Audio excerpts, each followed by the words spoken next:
Genève, 1954. Un empereur en exil entre dans une boutique Rolex. Ça demande la montre la plus rare au monde. 63 ans plus tard, elle bat tous les records des enchères. L'homme s'appelle Bao Dai. Il est le 13e et dernier empereur de la dynastie Nguyen, qui a régné sur le Vietnam pendant 143 ans. 1954, c'est l'année de la défaite française à Dien Bien Phu. La France quitte l'Indochine, le Vietnam se divise en deux, le nord communiste, le sud sous protectorat américain. Bao Dai n'est plus rien dans ce nouveau pays. Officiellement, il garde le titre de chef de l'État du Sud. En pratique, il vit dans une villa de Cannes, sur la côte d'Azur, entouré de ce qu'il lui reste. Son or, ses voitures et ses montres. Au mois de juin de cette année-là, il fait un détour par Genève. Il va voir Rolex. Pour comprendre la suite, il faut comprendre Bao Dai. Né en 1913 à Hue, élevé en France dès l'âge de 10 ans, il monte sur le trône en 1932 à 19 ans. Il règne sous protectorat français, sans pouvoir réel. Quand le Japon envahit le Vietnam en 1940, il signe ce qu'on lui présente. Quand Ho Chi Minh prend Hanoï en 1945, il abdique. Quand la France revient en 1949, il revient avec elle. Il n'a jamais vraiment dirigé. Mais il a toujours su acheter. Juin 1954, Bao Dai entre dans la boutique Rolex de la rue du Rhône, à Genève. Il a 41 ans, il parle français impeccablement. Il demande à voir le directeur du magasin. Et il pose la question qui va devenir légendaire dans le métier. « Montrez-moi la montre la plus rare que vous fabriquez. » Le directeur réfléchit. Il propose une chronographe en or, modèle classique. Bao Dai refuse. Il en a déjà. Le directeur descend au sous-sol et revient 15 minutes plus tard avec une boîte. À l'intérieur, une montre que Rolex ne sort jamais en vitrine.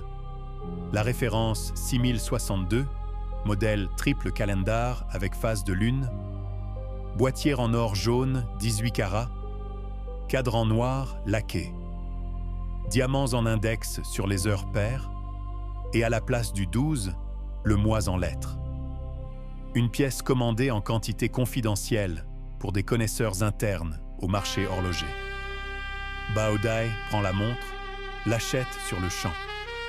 Le prix exact n'a jamais été communiqué publiquement, mais selon les archives du fabricant, l'équivalent en valeur d'aujourd'hui serait autour de 20 000 $. Pour cette pièce, le rapport entre prix payé et prix de revente futur va devenir l'un des plus spectaculaires de l'histoire de l'horlogerie. Mais voilà le détail qui change tout. 3 exemplaires identiques de cette référence, 6062. Triple calendar phase de lune en or jaune, cadran noir, ont été produits par Rolex dans toute l'histoire de la marque. 3. Le premier est conservé au musée Rolex à Genève. Le deuxième a disparu pendant la guerre civile espagnole. Le troisième, c'est celui de Bao Dai. Si Rolex avait su que cet empereur allait abdiquer pour de bons 18 mois plus tard et que sa montre allait disparaître des radars pendant 60 ans, jamais la marque n'aurait laissé sortir cette pièce. 1955. Bao Dai est définitivement écarté du pouvoir par un référendum truqué orchestré par le sud-vietnamien Ngo Dinh Diem. Il ne remettra plus les pieds en Asie de sa vie.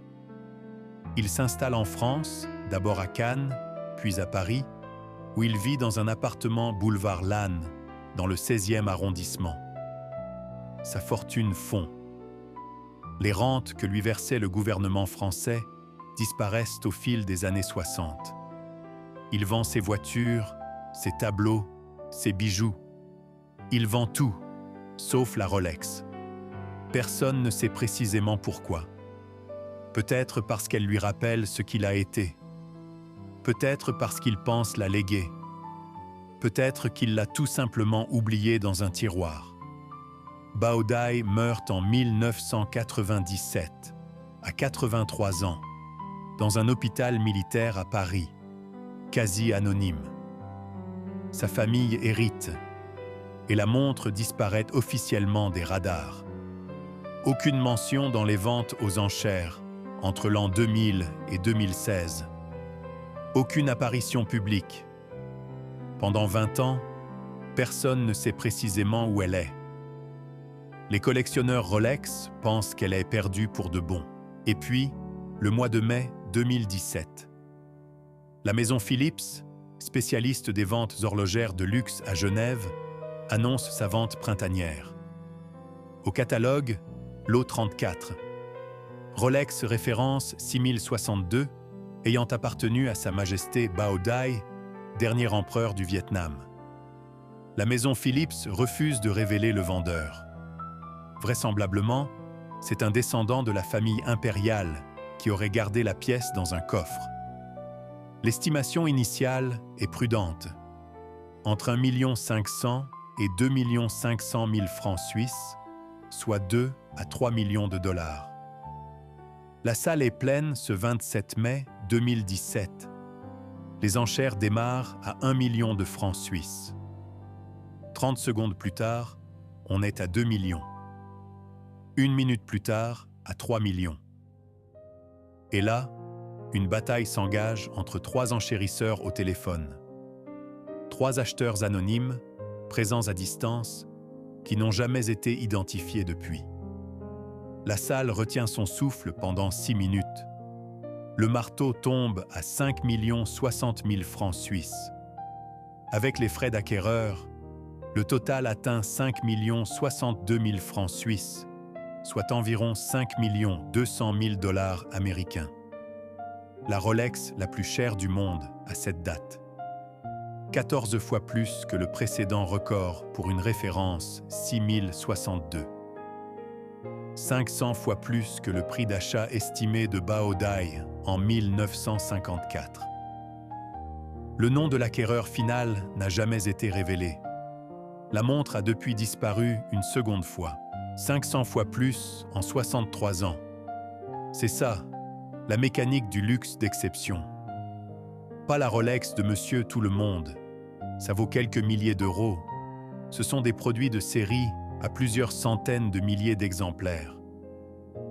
Mais la pièce unique, avec une provenance documentée, prouvée, traçable jusqu'à un personnage historique, un objet qui raconte une histoire de pouvoir, de chute et d'oubli. Bao Dai est mort sans savoir que la montre qu'il avait achetée à Genève un après-midi de juin allait battre le record du monde. Personne ne sait combien d'objets similaires sommeillent en ce moment dans des coffres anonymes, oubliés par leurs propriétaires héritiers, en attente de leur résurrection aux enchères. Si cette histoire t'a fasciné, abonne-toi à Milliardaire TV et dis-moi en commentaire, si tu avais 5 millions de dollars, c'est cette pièce-là que tu achèterais ?